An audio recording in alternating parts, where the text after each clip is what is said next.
अस्सलाम वालेकुम दोस्तों, मैं हूं आपका साथी अजीम अहमद ख़ान और आपकी खिदमत में फिर हाजिर हुआ हूं सीटेट जुलाई 2024 को सीरीज़ को लेकर।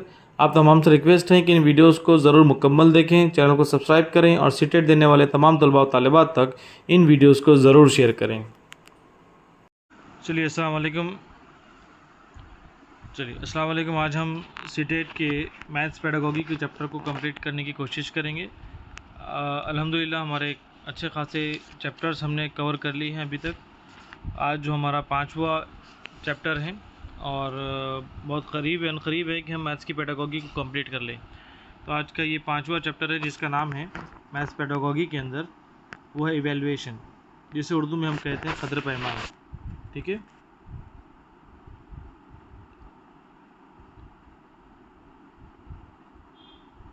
उर्दू में हम इसे कदर पैमाई कहते हैं।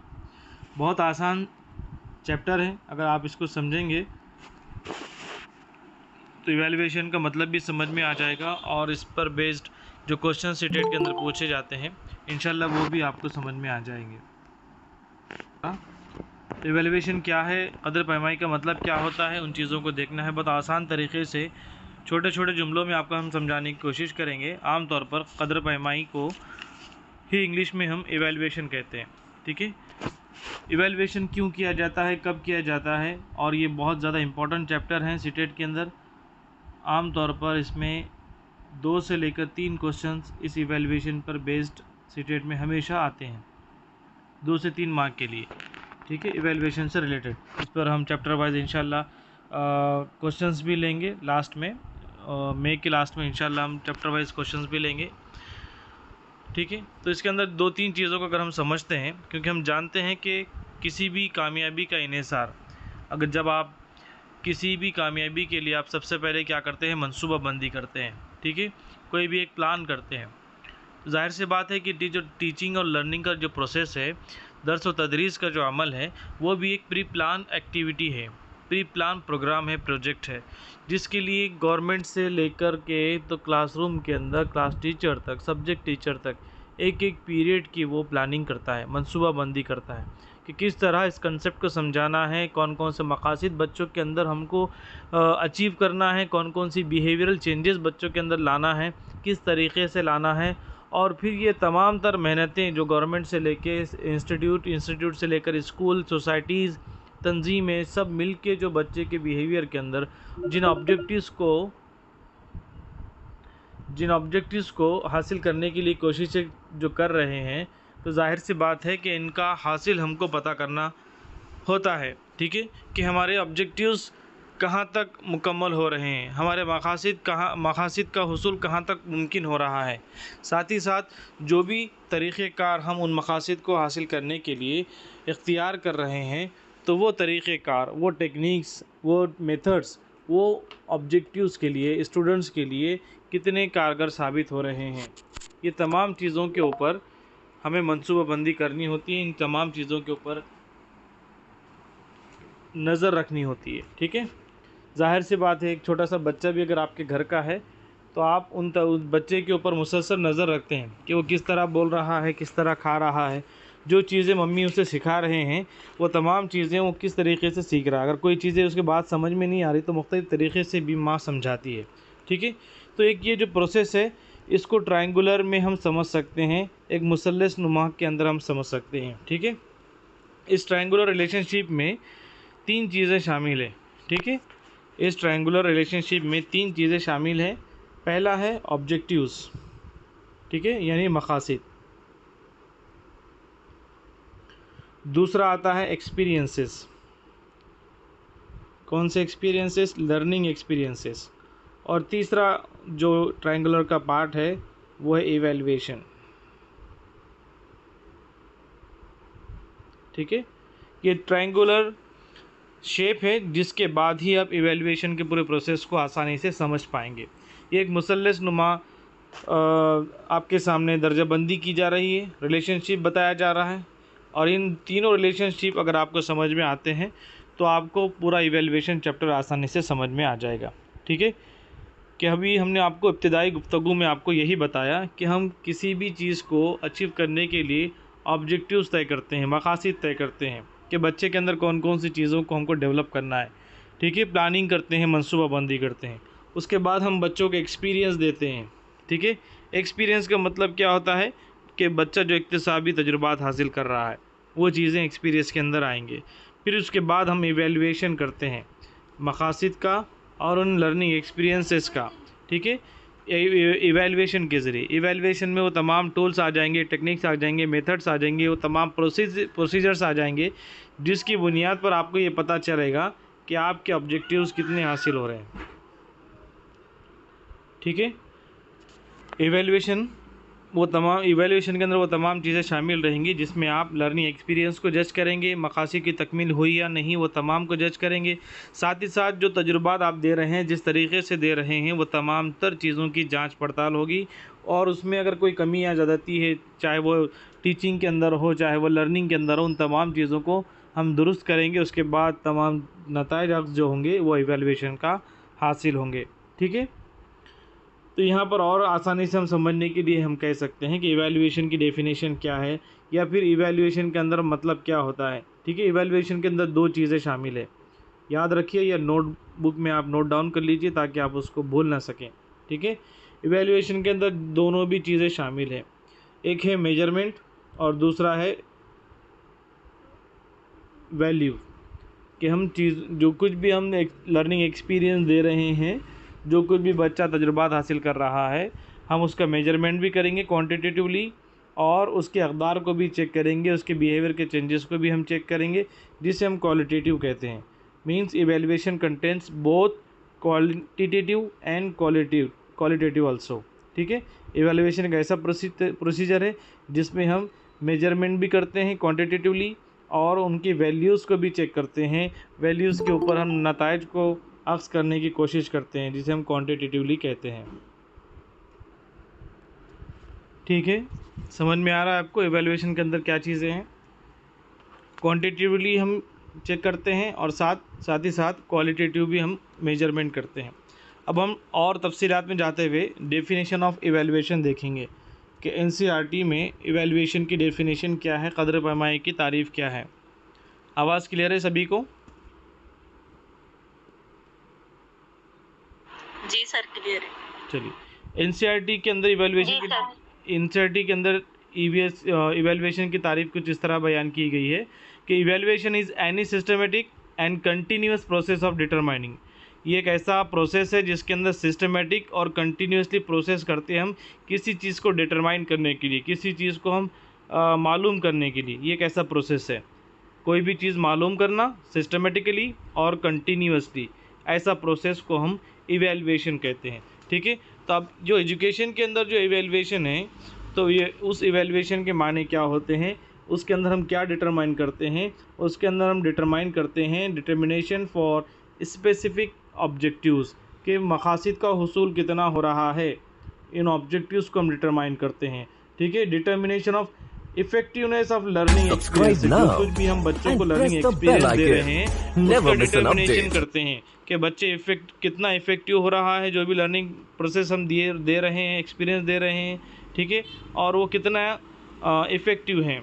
साथ ही साथ determination of goals of education achieve और नॉट, कि हमको इवैल्यूएशन के ज़रिए मालूम करना है कि जो एजुकेशन सिस्टम जो इतना काम कर रहा है, पूरा सेंट्रल गवर्नमेंट से लेकर बच्चे की क्लासरूम तक, जो गोल सेट किए गए हैं, जो मकासद तयशुदा हैं, उन मकासद कहाँ तक हासिल हो रहे हैं। वो सिर्फ क्लासरूम के हद तक नहीं है, वो सब्जेक्ट तक के हद तक नहीं है। आपको मालूम होना चाहिए कि जो कुछ भी हम रिज़ल्ट्स बनाते हैं स्कूल के अंदर बच्चों के इवैल्यूएशन के बाद, वो इवैल्यूएशन के रिज़ल्ट्स हमारे ताल्लुक़ा स्तर पर भेजे जाते हैं ऑनलाइन, ठीक है, सरल के ज़रिए, यूडाइस प्लस के ज़रिए। उसके बाद वो डिस्ट्रिक्ट लेवल पर जाते हैं और डिस्ट्रिक्ट लेवल के बाद जो है वो स्टेट लेवल पर जाते हैं, स्टेट लेवल से वो सेंट्रल गवर्नमेंट के पास जाते हैं। इस तरह एक स्टेट का भी एजुकेशन सिस्टम को इवेलुएट किया जाता है अपने इवेलुएशन के ज़रिए, एक डिस्ट्रिक्ट के एजुकेशन सिस्टम को इवेलुएट किया जाता है ताल्लुक़े को और स्कूल को। तो ये इवेलुएशन प्रोसेस है जो पूरे एजुकेशन सिस्टम के कितने मकासद हासिल हो रहे हैं उस चीज़ का ये अंदाज़ा लगाता है।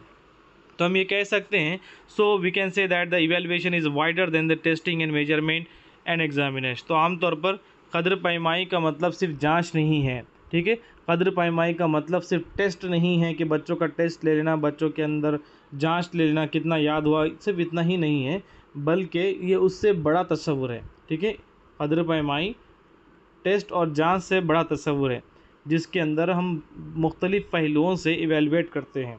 ठीक है, due to evaluation teaching learning process become dynamic and self developing process. और ये इवेलुएशन की वजह से क्या होता है कि जो टीचिंग लर्निंग प्रोसेस है उसके अंदर चेंजेस आते हैं। ठीक है, सेल्फ डेवलपिंग प्रोसेस ही अपने आप में तरक्की करने वाला एक निज़ाम बनता है। ठीक है, टीचर को अगर इवेलुएशन के अंदर टीचर की अपनी भी इस्लाह मौजूद हैं। इवेलुएशन के अंदर बच्चे वक्तन फ़वक्तन जो गलतियां करते हैं उन गलतियों को डिटरमाइन करना, डायग्नोस करना और उनके लिए रेमेडियल टीचिंग करना, ये भी चीज़ें हैं आगे आपको देखने में आएगा फॉर्मेटिव असेसमेंट में और समेटिव असेसमेंट में। और फॉर्मेटिव असेसमेंट और समेटिव असेसमेंट इन दोनों को मिलाकर इवेलुएशन होता है। ठीक है, आगे आपको देखने को आएगा इंशाल्लाह। Evaluation is always continuous as well as comprehensive process. ये एक मुसलसल जारी रहने वाला अमल है जिसे हम कंटिन्यूस कहते हैं, और साथ ही साथ कॉम्प्रिहेंसिव प्रोसीजर है। कॉम्प्रिहेंसिव यानी हमाजहत, हर तरीक़े से बच्चे की यहाँ पर हम जांच करते हैं, असेस करते हैं, ऑब्ज़र्व करते हैं। ठीक है, ये तमाम तर चीज़ें इवेलुएशन के अंदर शामिल हैं। It helps to know the present status of the student. हम बच्चे की मौजूदा सूरत हाल को पता लगा सकते हैं इवेलुएशन के ज़रिए कि बच्चा आज किस लेवल पर है, बच्चा इस महीने में किस लेवल पर है, बच्चा इस क्लास में किस लेवल पर है, उसका स्टेटस क्या है, लर्निंग स्टेटस क्या है, उसे किस सब्जेक्ट में डिफ़िकल्टी है, किस टॉपिक में डिफ़िकल्टी है।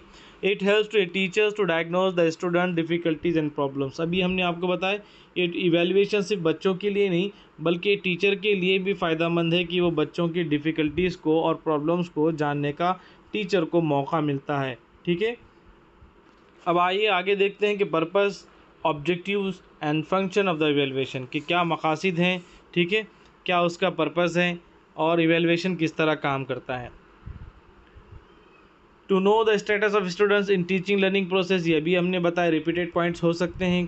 ठीक है, कि हम बच्चों का स्टेटस मालूम कर सकते हैं कि वो कहाँ पर डिफ़िकल्टीज़ महसूस करता है, वो कहाँ पर उसके इंटरेस्ट भी है, कहाँ पर उसका वीकनेस है। इन तमाम चीज़ों की यहाँ पर हमें मदद मिलती है।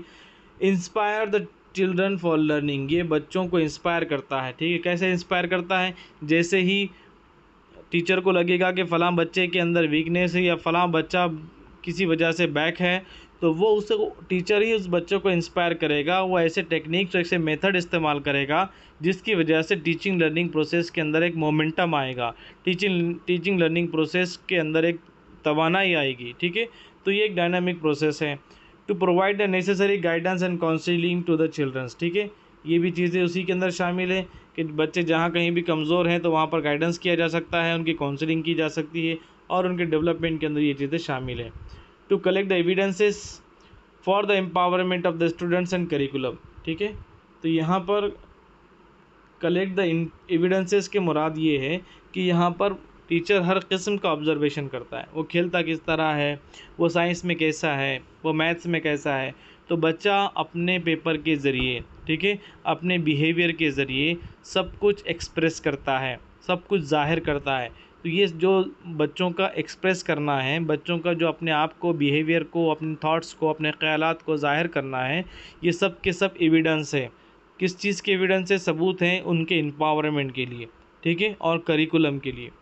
To diagnose that student difficulties their interest for further education. अभी हमने आपको बताया कि हम बच्चों के डिफ़िकल्टीज़ को भी पता लगा सकते हैं और उनके इंटरेस्ट को भी पता लगा सकते हैं ताकि वो फर्दर एजुकेशन में, फर्दर प्लानिंग में उनके लिए हमें आसानी हो। To improve the efficiency and success of the children also. ये टीचर के बारे में हमने आपको बताया कि जितना इवेलुएशन अच्छा होगा, इवेलुएशन के जितने टूल्स अच्छे होंगे, उतने अच्छे से टीचर को अपनी इफ़िशियंसी के बारे में भी पता चलेगा कि वो कहाँ पर कमज़ोर पड़ रहा है। ठीक है, टीचर को कैसे पता चलेगा वो कहाँ पर कमज़ोर पड़ रहा है, जब बच्चे गलतियाँ करेंगे तब इस टीचर को ये एहसास होगा कि बच्चे गलतियाँ कर रहे हैं, मिस्टेक्स कर रहे हैं, मतलब कहीं ना कहीं या तो बच्चों को अंडरस्टैंडिंग में प्रॉब्लम है या फिर टीचर के मेथड में प्रॉब्लम है। ठीक है, तो फिर टीचर वहाँ पर अपने मेथड को चेंज कर सकता है, अपने स्ट्रैटेजीज़ को चेंज कर सकता है, अपने प्लानिंग को चेंज कर सकता है। So that's why we can say that the efficiency of the teacher can be improved. To discover the creative and effective methods, ये भी हमने आपको बता दिए, to discover the creative methods of for the teacher, to identify the different levels of the students, हम बच्चों के किस लेवल पर हैं बच्चे उस बात का अंदाज़ा लगा सकते हैं। It helps to provide the remedial teaching के बारे में भी हम बताएं, जहाँ पर वीकनेस आपको पता चलेंगी टीचर को, वहाँ पर आप वक्तन फ़वक्तन बच्चों को रेमेडियल टीचिंग दे सकते हैं। रेमेडियल टीचिंग का मतलब होता है मुआलजाती तदरीस, ठीक है। मुआलजाती तदरीस के ऊपर हमने उर्दू के अंदर एक वीडियो स्पेशली बनाया हुआ है गुज़िश्ता 3 महीने पहले, आप देख सकते हैं मुआलजाती तदरीस के ऊपर, तशख़ीसी जाँच और मुआलजाती तदरीस, इस पर एक पर्सनल ख़ास तौर पे वीडियो बनी हुई है, उससे आप देखकर फ़ायदा हासिल कर सकते हैं। To inspire the teachers for action research and case study, यहाँ पर ये जो कंटिन्यूस कॉम्प्रीहेंसिव इवैल्यूएशन होते हैं हमारे स्कूल करिकुलम के अंदर, तो वहाँ पर टीचर को ये मौक़े मिलते हैं कि वो एक्शन रिसर्च करें।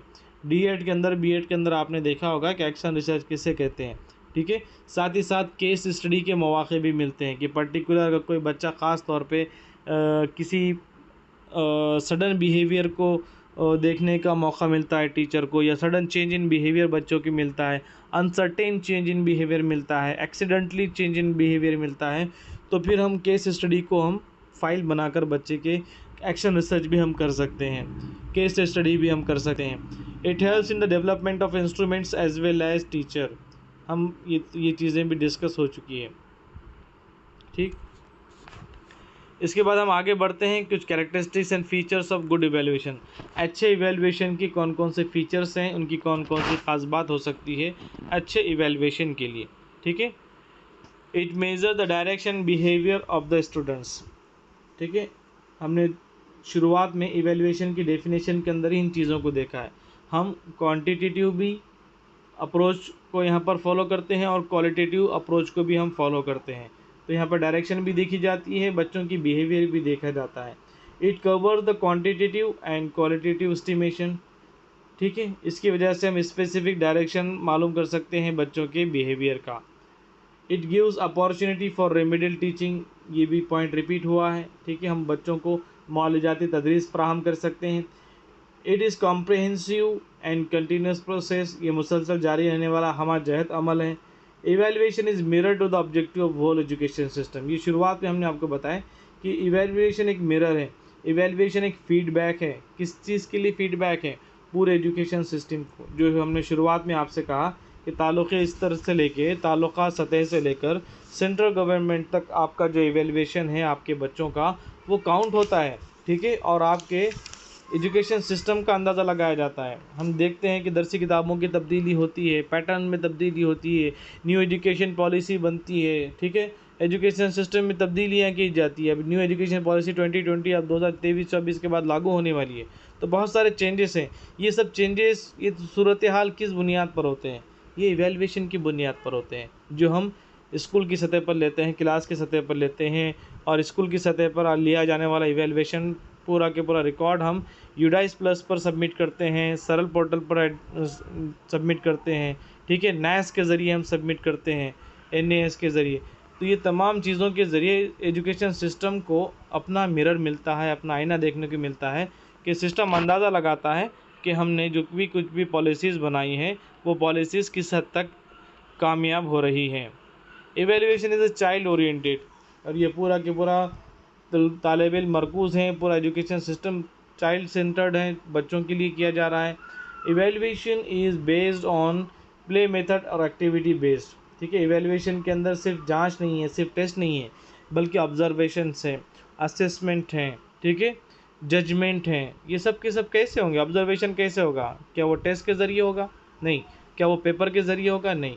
तो इवैल्यूएशन के अंदर जजमेंट भी आता है, ऑब्जर्वेशन भी आता है, ठीक है। ये तमाम तर चीज़ें कैसे होगी? एक्टिविटीज़ के ज़रिए होती है, ठीक है, ठीक है। Evaluation can be use to improve the teaching syllabus, curriculum, examination method. यही इवैल्यूएशन टीचिंग इम्प्रूव करने के लिए काम आता है, सिलेबस को इम्प्रूव करने के लिए काम आता है, करिकुलम को डेवलप करने के लिए, साथ ही साथ एग्जामिनेशन मेथड्स को भी इम्प्रूव करने के लिए आपका इवैल्यूएशन काम आता है, ठीक है। अब आगे बढ़ते हैं, प्रोसेस ऑफ इवैल्यूएशन। आवाज़ क्लियर है सभी को और स्क्रीन नज़र आ रही है? Yes sir. चलिए, प्रोसेस ऑफ इवैल्यूएशन, ठीक है, कि आप इवैल्यूएशन कैसे होता है, कैसे करेंगे आप, कदर पैमाई के अमल कैसे करते हैं। ठीक है, तो उसके अंदर सबसे पहले आता है सिलेक्शन, फार्मूलेशन ऑफ ऑब्जेक्टिव्स। ठीक है, सिलेक्शन एंड ये इसके अंदर आपको बड़े बड़े पैराग्राफ्स मिलेंगे किताबों में, हम आपको यहाँ पर शॉर्ट में समझाने की कोशिश करेंगे। ठीक है, अगर आप लिख रहे हैं तो की पॉइंट्स लिख दीजिए ताकि आपको आप पढ़ने में आसानी हो। प्रोसेस ऑफ इवैल्यूएशन में जो स्टेप्स हम आपको बता रहे हैं, टोटल 6 स्टेप्स हैं। स्क्रीन नजर नहीं आ रही जी, बाकी लोग को नज़र आ रही है? आ रही है सर। जिसको स्क्रीन नज़र नहीं आ रही है तो वो अपना रिफ़्रेश कर लें नेट, तो आ जाएगी इंशाल्लाह। ठीक, तो प्रोसेस ऑफ इवैल्यूएशन के जो स्टेप्स हैं, सबसे पहला है सिलेक्शन फार्मूलेशन ऑफ ऑब्जेक्टिव्स। आपको क्या करना है, आपके ऑब्जेक्टिव्स का सिलेक्शन करना है, यानी मकासद का तयन करना है। ठीक है, कि आप जो भी ऑब्जेक्टिव्स टेस्ट करने वाले हैं उसका सिलेक्शन आप करेंगे, उसको फार्मूलेट करेंगे, इन बिफोर करेंगे, पहले ही करेंगे, आप प्री प्लान करेंगे कि आप इस तरीके से आप किन किन ऑब्जेक्टिव्स को फॉलो करना है इवैल्यूएशन के ज़रिए। ठीक है, और मैथमेटिक्स के टीचर को ये बिल्कुल क्लियर होना चाहिए कि जो कुछ भी वो पढ़ा रहा है वो मकासद के तहत होना चाहिए। ठीक है, दूसरा है defining the objectives in terms of behavioural changes. ये भी एक इवैल्यूएशन का प्रोसेस है कि defining objectives in terms of behavioural changes, कि जब भी आप डिटर्मिनेशन हो जाता है, फॉर्मुलेटिंग हो जाती है ऑब्जेक्टिव्स की, teacher should define them clearly in terms of expected change in behaviour. ठीक है, कि जो कुछ भी आपने मकासद का तयन किया है तो वो सिर्फ राइटिंग में लिख के लेने से कुछ नहीं होगा, बल्कि चेंज इन बिहेवियर कैसे आप करेंगे उसको भी आपको रिटर्न में लाना पड़ेगा। यानी कि इसकी एक आसान मिसाल मैं आपको दे सकता हूँ कि मकासद का तयन है कि इल्म की तामीर। ठीक है, ये पहला मकासद का तयन है कि आप किसी भी लेसन प्लान अगर आप बना रहे हैं तो उसके अंदर आपने मकसद लिखा इल्म की तामीर। ठीक है, इल्म नॉलेज देना है। ठीक है, तो अब सेकंड स्टेप आएगी कि आप उसके बिहेवियरल चेंजेस कैसे आप देंगे, कि आपके इल्म देने के बाद कौन कौन से चेंजेस बच्चों के अंदर एक्सपेक्टेड हैं, उसे हम मौजूदा तालीम निज़ाम में इक्तिसाबी सतह कहते हैं।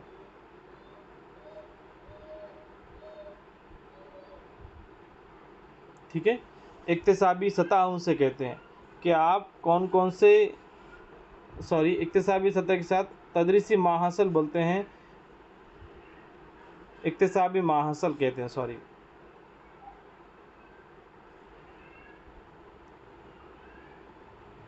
ठीक है, इंग्लिश में और उसे लर्निंग आउटकम्स भी कहते हैं, कि आपको कौन कौन से एक्सपेक्टेड चेंज इन बिहेवियर, अगर आप इल्म आपका ऑब्जेक्टिव है, प्लान मंसूबा है, तो फिर आप बच्चों के अंदर वो इल्म देने के बाद कौन कौन से चेंजेस आप बताएंगे। ठीक है, अगर आप पहला आपने लिख दिए इल्म की तामीर, तो उसके आगे वजाहत कैसे लिखेंगे आप इक्तिसाबी मासल की, कि बच्चे अगर आप फर्स्ट इल्म की तामीर में आदात के इल्म का सबक आप पढ़ा रहे हैं, आदादों का इल्म। ठीक है, अददों का इल्म अगर आप पढ़ा रहे हैं, इस सबक का नाम है, तो पहला मंसूबा आपने लिख दिया, ऑब्जेक्टिव लिख दिया इल्म की तश्कील। ठीक है, अब उसके बाद जो सेकंड स्टेप जो आ रही है उस पर आप लिखेंगे कि तुलबा 1 से लेके 50 तक नंबरात से, उसकी गिनती से अपने हाथों से गिन कर वाकिफ़ होते हैं। ठीक है, बच्चे अपने हाथों से गिन रहे हैं, अपने सेंस ऑर्गन के ज़रिए गिन रहे हैं, अपने उंगलियों पर गिन रहे हैं। तो ये जो चीज़ है प्रैक्टिकली करना, वो बिहेवियरल चेंजेस के अंदर शुमार होता है। समझ में आ रहा है आपको? उसके बाद नेक्स्ट आता है तीसरा, selection of tools and techniques method for evaluation.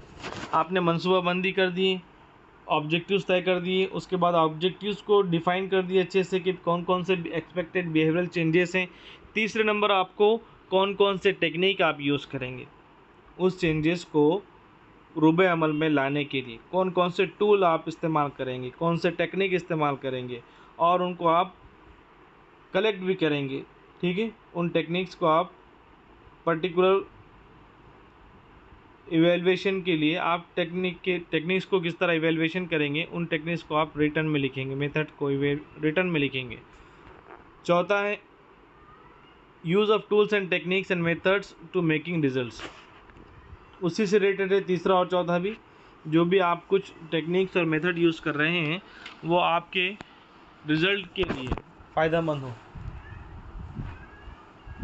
Result making के लिए फ़ायदेमंद हो, ताकि आप उससे बेहतर नतायज अक्स कर सकें। उसके बाद पांचवा है जनरलाइजेशन ऑफ रिज़ल्ट।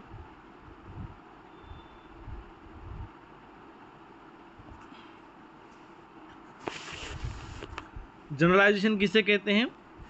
जो कुछ भी आपने एविडेंस कलेक्ट किया है, जो कुछ भी इंफॉर्मेशन बच्चों के बारे में आपने कलेक्ट की है टीचिंग के बाद, ठीक है, उसको आप जनरलाइज करेंगे, इवेलुएट करेंगे, ठीक है। और सिर्फ इवेलुएट करने का मतलब ये नहीं है कि फ़ाइनल उसका जजमेंट निकाल दिया आपने, ठीक है।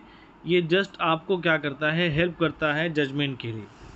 जनरलाइजेशन आपको जजमेंट के लिए मदद करेगा, परफॉर्मेंस को गेस करने में मदद करेगा। और लास्ट में है फीडबैक ऑफ रिज़ल्ट, ठीक है, कि जो कुछ भी आपने रिज़ल्ट बनाए हैं उसका फीडबैक क्या है, और वो जो फीडबैक है आपके टीचिंग लर्निंग प्रोसेस में इम्प्रूवमेंट के लिए फ़ायदेमंद है। तो ये 6 स्टेप्स आपको प्रोसेस ऑफ इवैल्यूएशन के अंदर देखने को मिलेंगे, और डिटेल में आपको किताबों के अंदर पढ़ना चाहिए, मेरी राय है आपके लिए, ठीक है, ताकि आप और मज़ीद बेहतर तरीके से आपको समझ सकें। हम आपको सिनॉप्सिस के ज़रिए, की पॉइंट्स के ज़रिए समझाने की कोशिश करें। जो कुछ भी ना समझे दोबारा आप नोट डाउन करें और व्हाट्सएप पर ज़रूर पूछें, इंशाल्लाह उससे मज़ीद आपको इन्फॉर्मेशन दी जाएगी। उसके बाद हम आगे बढ़ते हैं। शुरुआत में मैंने आपसे डिस्कस किया था कि इवैल्यूएशन के 2 अहम टाइप्स हैं, जिसमें सबसे पहला है फॉर्मेटिव इवैल्यूएशन, जिसे हम उर्दू में कहते हैं तश्कीली जांच, ठीक है, तश्कीली जांच।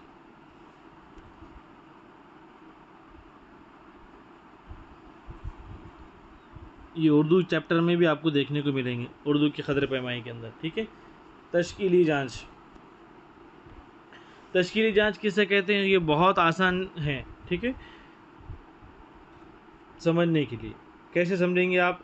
It is made for announcement of teaching learning process, not for the judgement, therefore the informative evaluation the teaching process and made learning is not only जज।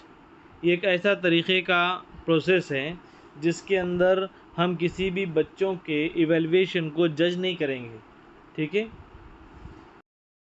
जब स्टूडेंट्स नॉलेज को एक्वायर कर लेते हैं, ठीक है, और उसके बाद टीचिंग अप्लाई की जाती है, नॉलेज एक्वायर करना और टीचिंग होना, ये दोनों मिलाकर फॉर्मेटिव मेथड बनता है, ठीक है।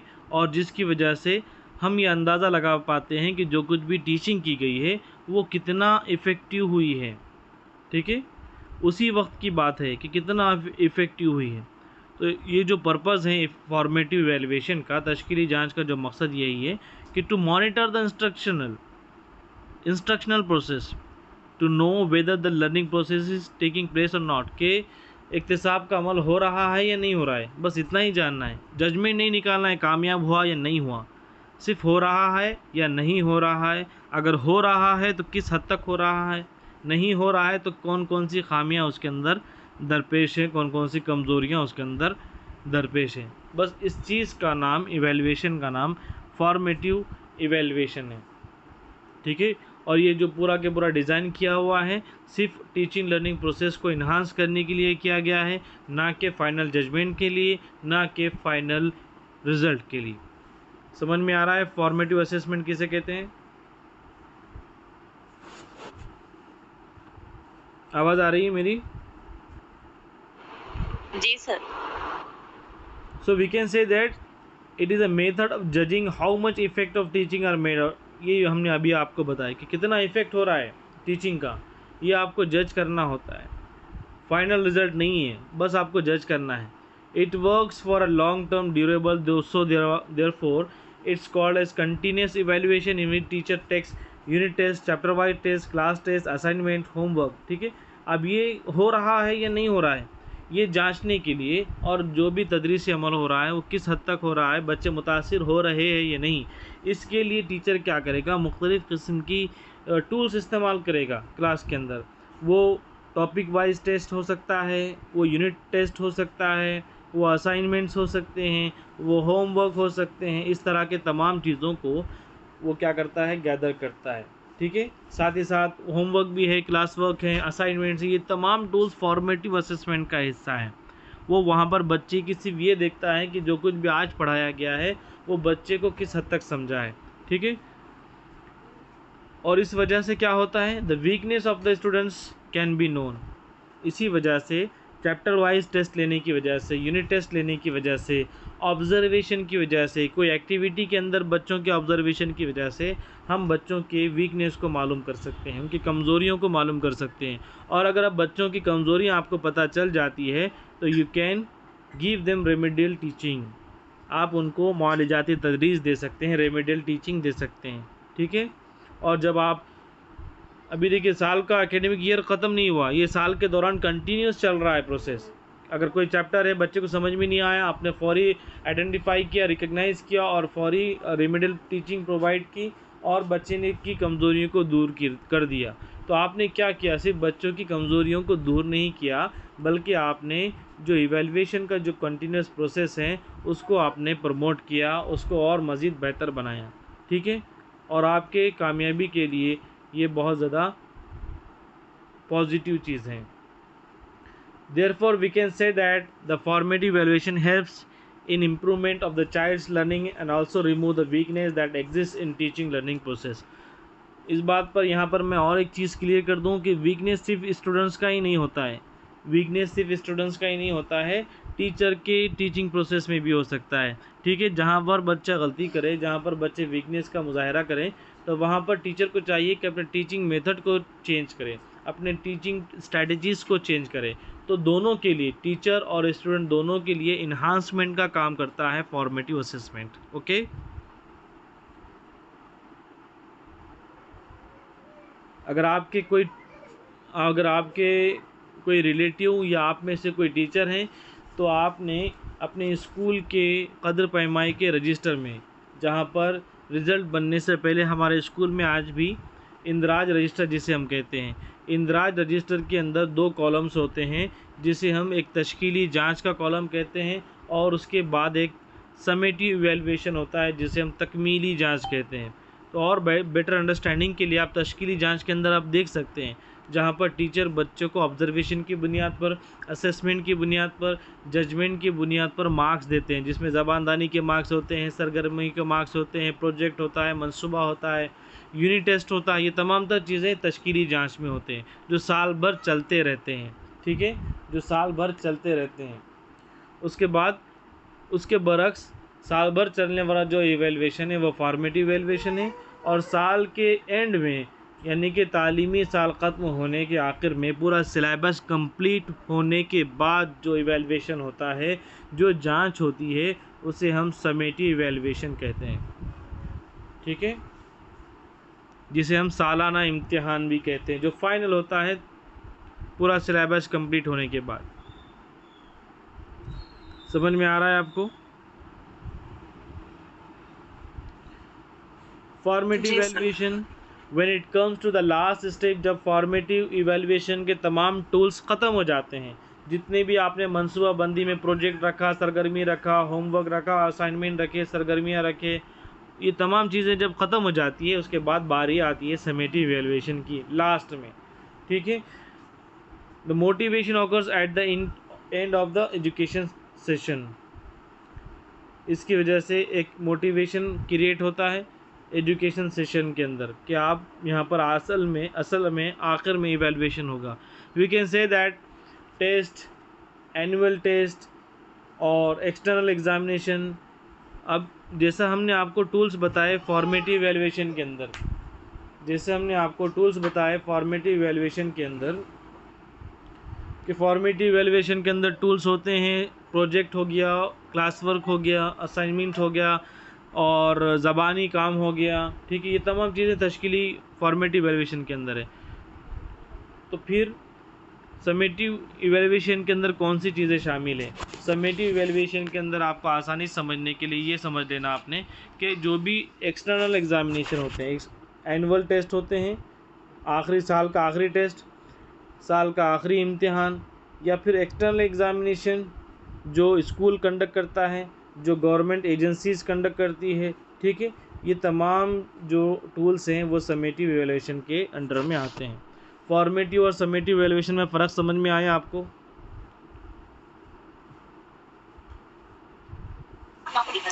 बार रिवाइज कीजिए ना, कंफ्यूज हो रहा थोड़ा सा। क्या चीज़ रिवाइज करना है बताइए।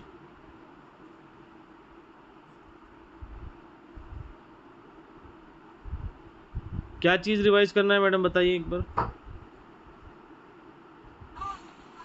समेटिव इवैल्यूएशन और कंटीन्यूअस कॉम्प्रिहेंसिव इवैल्यूएशन, मतलब दोनों भी लॉन्ग टर्म टच करते क्या? ये पढ़े थे लेकिन भूल गए।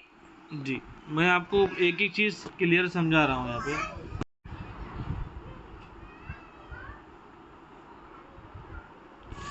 अगर आप गौर से सुनेंगे तो बहुत क्लियर चीज़ें हैं, ये पूरे सिंपल वर्ड्स में आपको यहाँ पर समझाने की कोशिश की गई है, ठीक है। और मैं आपको आसानी से समझाने की यहाँ पर एक कंपेरेटिवली आपको बताने की कोशिश करता हूँ, ठीक है।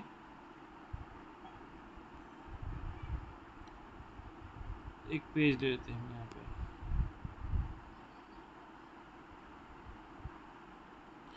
अब यहाँ पर देखिए फॉर्मेटिव हम यहाँ पे लेंगे, फॉर्मेटिव असेसमेंट, और यहाँ पर लेते हैं समेटिव, ठीक है। फॉर्मेटिव असेसमेंट का साफ मतलब यही है कि इसका जो पर्पस है, उसका फॉर्मेटिव असेसमेंट का पर्पस क्या है, डायग्नोज है, ठीक है। क्या डायग्नोज करना है आपको? सिर्फ वीकनेस मालूम करना है, स्ट्रेंथ मालूम करना है, ठीक है। किस चीज़ की? स्टूडेंट की भी और टीचर की भी, दोनों की भी, ठीक है। यहाँ पर आपको कोई रिज़ल्ट अक्स नहीं करना है, कोई फाइनल इवैल्यूएशन नहीं करना है। जो कुछ भी साल भर के दौरान आपको चैप्टर पढ़ा दिए, ठीक है, वो चैप्टर आपने अच्छा पढ़ा है या नहीं पढ़ा है, बच्चों को समझ में आया नहीं आया, इस चीज़ का अंदाज़ आप कैसे कराएंगे? साल के आखिर में करेंगे क्या एक चैप्टर पढ़ाने के बाद? नहीं करते आप, बल्कि आप चैप्टर के बाद या किसी टॉपिक पर ही आप कोई यूनिट टेस्ट ले लेते हैं, टॉपिक के ऊपर कोई टेस्ट ले लेते हैं, या ज़बानी एक्टिविटी के ज़रिए आप देखते हैं, जांच करते हैं, असेस करते हैं, ठीक है। मुख्तलिफ़ टूल्स का इस्तेमाल करते हैं कि मैंने जो चैप्टर पढ़ाई है वो बच्चों को किस हद तक समझ में आया, ठीक है। अगर समझ में आया तो अच्छी बात, और अगर बच्चे आपके जो टूल्स आप इस्तेमाल कर रहे हैं इवैल्यूएशन के छोटे छोटे, उसके अंदर अगर बच्चे गलतियाँ करते हैं तो इसका मतलब ये है कि बच्चों की अंडरस्टैंडिंग नहीं हुई, ठीक है। बच्चों की अंडरस्टैंडिंग नहीं हुई, और अंडरस्टैंडिंग नहीं हुई मतलब आपके मेथड में कोई प्रॉब्लम है। दोनों चीज़ें, बच्चों की गलतियाँ भी नज़र आती है और आपको अपने मेथड को इम्प्रूव करने का मौक़े आपको मिलते हैं, ठीक है। और इसके अंदर जो बच्चों के ताल्लुक़ से आपको जो कुछ भी एविडेंस मिलेंगे फॉर्मेटिव असेसमेंट के अंदर, वो बच्चों के ही लिए ही बेहतर होंगे। अगर बच्चों की गलतियाँ मिल रही है, खामियाँ मिल रही है, उनके कोई नेगेटिव चेंज इन बिहेवियर आपको मिल रहे हैं, तो आप वहीं पर उनको दुरुस्त करेंगे। साल के आखिर में दुरुस्त नहीं करेंगे, रोज़ाना चलते फिरते दुरुस्त करेंगे, ठीक है। और ये कंटिन्यूस रहेगा, यूनिट वाइज रहेगा, असाइनमेंट के थ्रू रहेगा, होमवर्क के थ्रू रहेगा, ठीक है। और ये समेटिव है, और ये समेटिव इवैल्यूएशन है जो लास्ट में होगा, सबसे आखिर में, पूरा सिलेबस कंप्लीट होने के बाद होल सिलेबस पे होगा, उसके सालाना चेंज इन बिहेवियर के ऊपर होगा, ठीक है। तो हम आपसे कह रहे थे कि अगर आपके घर में कोई टीचर हैं या आप खुद भी एक टीचर हैं, तो रिज़ल्ट बनाने से पहले, अभी रिज़ल्ट बन चुका, 1 मई को डिस्ट्रीब्यूट हो चुका, अब नया स्कूल एकेडमिक ईयर खुलने वाला है, तो अगर आपने किसी के टीचर के पास अगर देखे हैं, जिसे उर्दू में इंदिराज रजिस्टर कहते हैं, ठीक है, इंदिराज रजिस्टर कहते हैं, आज उसे भी आप जाके देख लीजिए, ठीक है। तो वहाँ पर 2 कॉलम आपको नज़र आएंगे उस रजिस्टर के अंदर। अगर हो सका तो मैं अब सबमिट कर दी हमने स्कूल में, वरना उसकी फ़ोटो हमारे पास हो सकती थी, ठीक है। तो वो स्कूल में सबमिटेड है ऑफिस के अंदर। तो उसके अंदर आप देखेंगे 2 कॉलम होते हैं, एक ही पेज के अंदर 2 कॉलम आपको नज़र आएंगे। एक तरफ हेडिंग होती है तश्कीली जांच,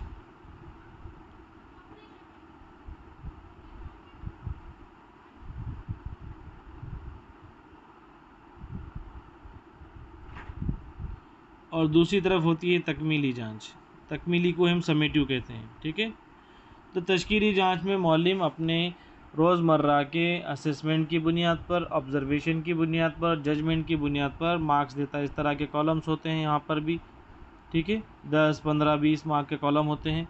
और आखिर में वो क्लास वाइज 60-40 का रेशो होता है, इधर 60 है तो इधर 40 मार्क्स आएंगे, ठीक है। यहाँ पर ज़बानदानी के 10, ओरल के और 30 मार्क्स रिटर्न के। तो ये तकमीली साल के आखिर में होगा। ठीक है, तश्कीली के अंदर हर चीज़ को 10, 5, 15 करते हुए यहाँ पर 60 मार्क दिए जाते हैं, क्लास के हिसाब से होता है। तो यहाँ पर 10 मार्क ज़बानदानी के, प्रोजेक्ट के, मनसूबाबंदी के, मुशाहिदे के, सरगर्मियों के, ये तमाम तर चीज़ें तश्कीली जाँच के अंदर आती है जो साल भर जारी रहती है। ठीक है, समझ में आया फ़र्क दोनों के अंदर? जी सर, जज़ाकल्लाह। ठीक है, तो साथ में लास्ट में हम ये कह सकते हैं कि we can say that the summative evaluation is taken after the students became familiar with whole syllabus. ठीक है, तो ये फॉर्मेटिव इवैल्यूएशन जब ख़त्म हो जाता है, याद रखिए फॉर्मेटिव इवैल्यूएशन ख़त्म हो जाता है। ख़त्म होने से मुराद ये कि आपने साल भर मुख्तलिफ़ टूल्स को इस्तेमाल किया, आपने साल भर बच्चों के इवैल्यूएशन के लिए मुख्तलिफ़ मेथड का इस्तेमाल किया, जज किया, असेस किया, ऑब्ज़र्व किया, और वो सब चीज़ें टूल्स ख़त्म हो जाएगी। उसके बाद होल सिलेबस के ऊपर बच्चे फैमिलियर हो गए, हर चैप्टर समझ में आ गया बच्चे के, और आप वो पूरा मनसूबाबंदी ही साल भर की होती है। ठीक है, उस मनसूबाबंदी की बुनियाद पर फॉर्मेटिव असेसमेंट होता है, ऐसा सब की डेट्स होती हैं। ठीक है, और फॉर्मेटिव असेसमेंट आगे पीछे हो सकता है, बच्चा जिस दिन हाजिर हो उस दिन लिया जा सकता है, लेकिन समेटिव इवैल्यूएशन में सबका एक साथ लिया जाता है, पूरे स्कूल लेवल पे लिया जाता है। ठीक है, ये चीज़ें आपको इवैल्यूएशन के अंदर देखने को मिलेगी। ठीक है, इसके अलावा भी छोटी छोटी टेक्निक्स हैं इवैल्यूएशन की, जिसके अंदर ऑब्जर्वेशन है, चेक लिस्ट है, इंटरव्यू है, ये क्वालिटेटिव टेक्निक्स होते हैं इवैल्यूएशन के अंदर। लिख लीजिए, अगर आप लिख रहे हैं तो अच्छी बात है, मैं आपको ज़बानी बताता चलूँ कि कुछ टेक्निक्स हैं इवैल्यूएशन के। तो सबसे पहले जो हम बार बार ज़ुबानी आपसे कह रहे हैं वो है ऑब्जर्वेशन, मुशाहिदे के ज़रिए भी आप इवैल्यूएशन करते हैं। ठीक है, सेकंड होता है चेक लिस्ट, आपने कोई ना कोई नुकात बना दिए, उस नुकात की बुनियाद पर आप इवैल्यूएशन करेंगे बच्चों का। इंटरव्यू के ज़रिए भी किया जा सकता है, ये भी एक टूल है इवैल्यूएशन का।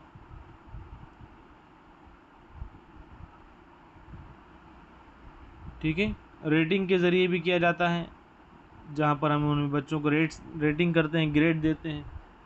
ठीक है, और कुछ और भी टेक्निक्स हैं जिसमें ओरल हैं, रिटन टेक्निक्स हैं, प्रैक्टिकल हैं, वो तमाम चीज़ें हम स्कूल में यूज़ कर सकते हैं। ठीक है, तो आई होप कि आपको इवैल्यूएशन चैप्टर समझ में आया होगा, आपने नोट्स बनाए होंगे, और ज़रूर आप किताब का भी मुताला करेंगे। ठीक है,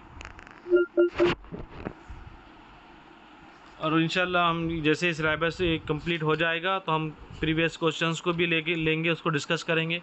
आप तमाम से रिक्वेस्ट है कि जो लोग घर में बैठकर पास होना चाहते हैं, या फिर घर में बैठकर वो स्टडी कर रहे हैं, किसी वजह से ट्यूशन नहीं लगा पा रहे अपनी मसरूफियत की वजह से, तो ईमानदारी से उन लोगों तक ये वीडियोस को ज़रूर शेयर कीजिए।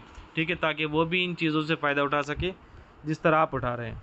ठीक, चलिए मिलते हैं कल इंशाल्लाह। जज़ाकल्लाह खैर, शुक्रिया। आगे का क्लास का टाइम और शेड्यूल आपको व्हाट्सएप पे डाल दिया जाएगा। जज़ाकल्लाह खैर, शुक्रिया। अस्सलाम वालेकुम। Subscribe now and press the bell icon. Never miss an update.